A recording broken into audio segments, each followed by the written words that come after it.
महाराज जी, आज का प्रश्न थोड़ा हटकर है।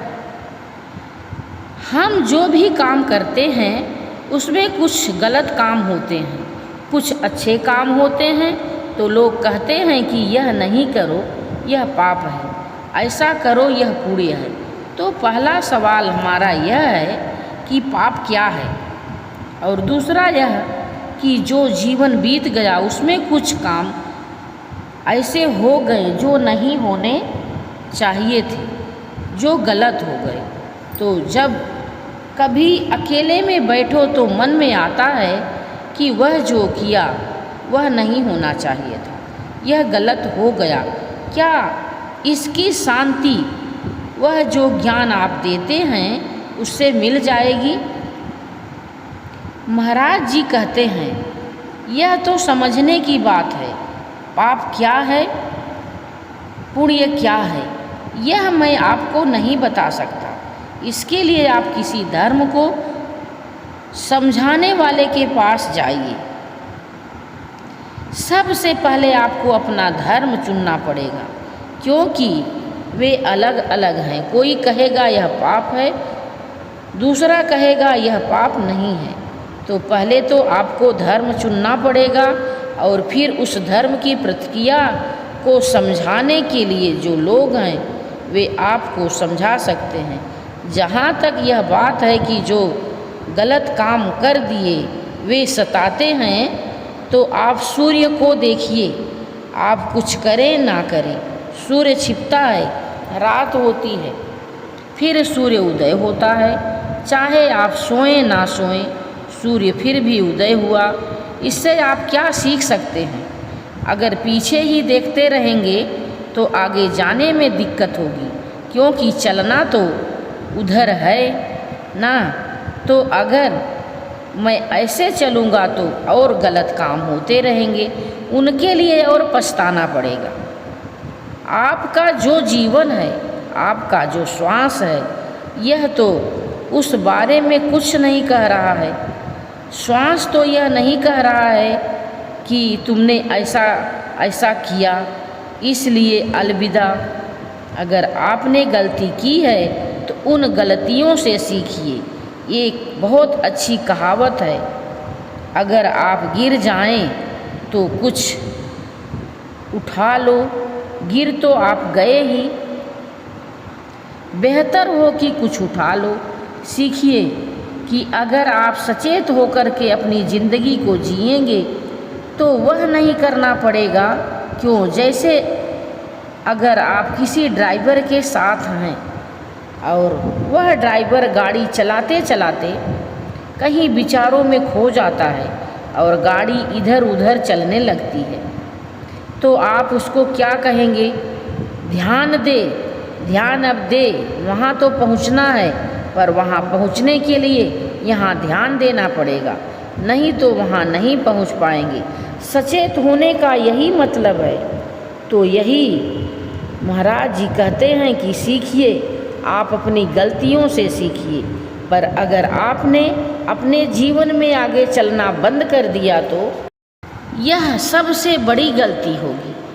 और अगर आप इस तरीके से चलेंगे सिर को मोड़कर, तो यह उससे भी बड़ी गलती होगी। आप बीते कल में नहीं रह सकते, भौतिक रूप से असंभव है।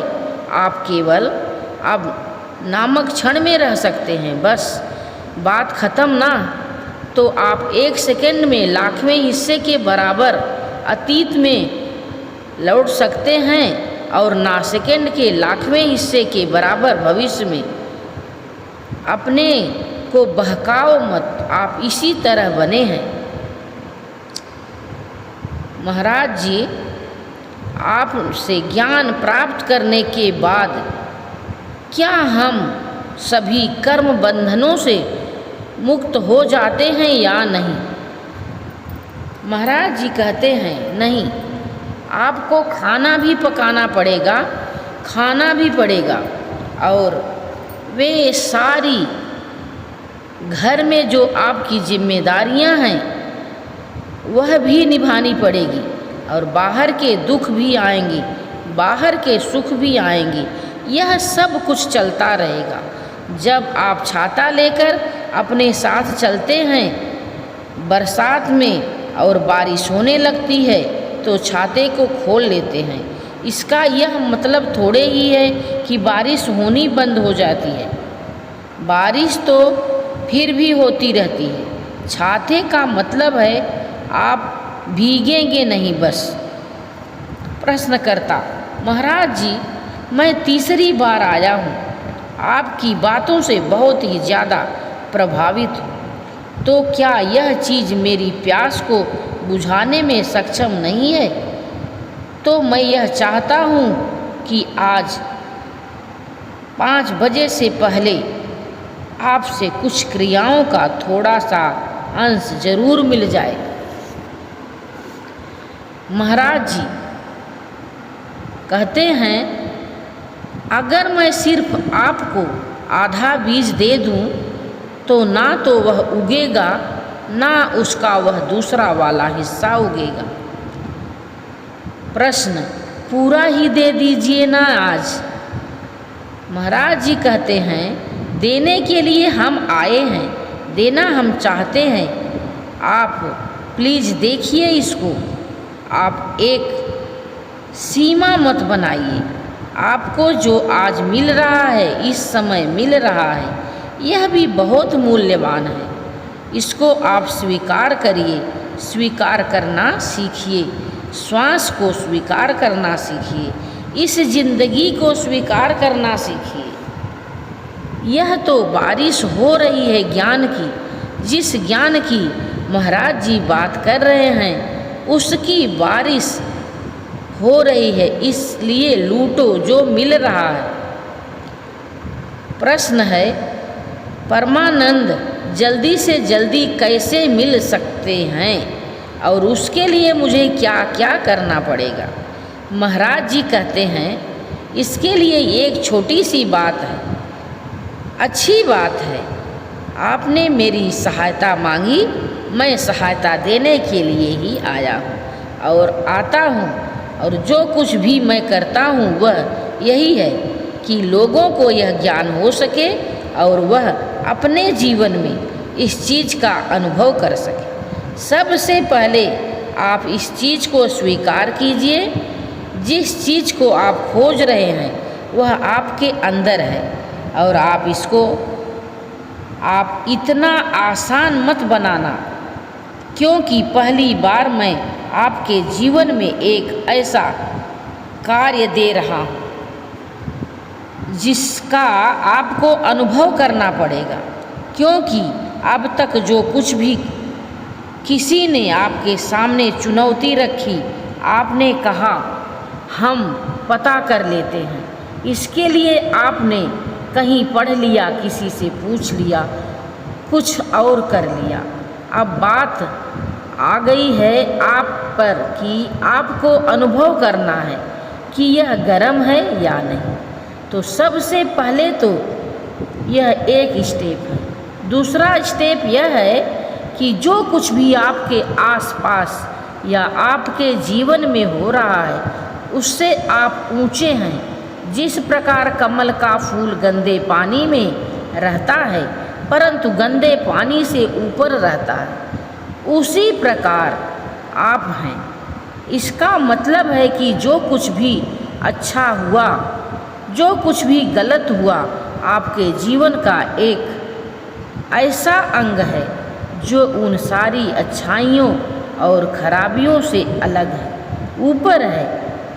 और अगर इन दोनों प्रश्नों के जवाब में सचमुच आप अपने आप को, मुझे नहीं, आप अपने आप को हाँ और हाँ कह सकें, उस दिन आप ज्ञान के लिए तैयार हैं। प्रश्न है, हमारे शास्त्रों में कर्म, भक्ति और ज्ञान ये 3 मार्ग बताए हैं। मैं आपसे पूछना चाहता हूँ कि इन 3 मार्गों में जो स्वतंत्रता पूर्वक स्पष्ट हो वह चाहिए। महाराज जी कहते हैं, मैं तो यह कहूँगा कि तीनों चीज़ों की ज़रूरत है, क्योंकि अगर भक्ति बिना ज्ञान, बिना अनुभव के हो तो यह विश्वास मात्र है। आपके अंदर जानने की क्षमता है, विश्वास करने की क्षमता है, यह सत्य है।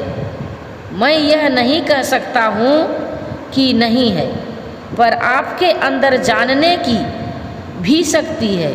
और आप बताइए कि इन दो शक्तियों में से कौन सी शक्ति ज़्यादा बढ़िया है। एक तो यह कि आप गाड़ी में बैठे हैं और आपको यह विश्वास है कि जिस रास्ते पर आप चल रहे हैं वह रास्ता जहाँ आप जाना चाहते हैं वहाँ तक पहुँचाएगा, सिर्फ विश्वास है। दूसरा यह है कि आप जानते हैं कि जिस रास्ते पर आप चल रहे हैं वह रास्ता बिल्कुल सही है, क्योंकि आप उस पर पहले चल चुके हैं। या मतलब किसी भी कारण आप जानते हैं कि वह सही है।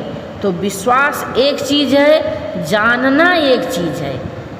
ज्ञान सीमाओं को हटा देता है, विश्वास को मैं जानता हूँ मैं तब्दील कर देता हूँ। जब उसका अनुभव प्रत्यक्ष होगा तो आप कहेंगे मुझे सिर्फ विश्वास करने की ज़रूरत नहीं है, मैं जान भी सकता हूँ।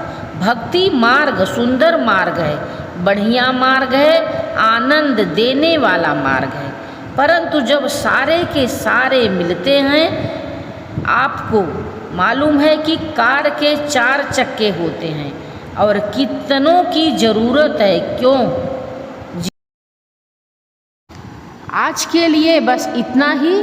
मिलते हैं हम फिर दूसरे ऐसे वीडियो में।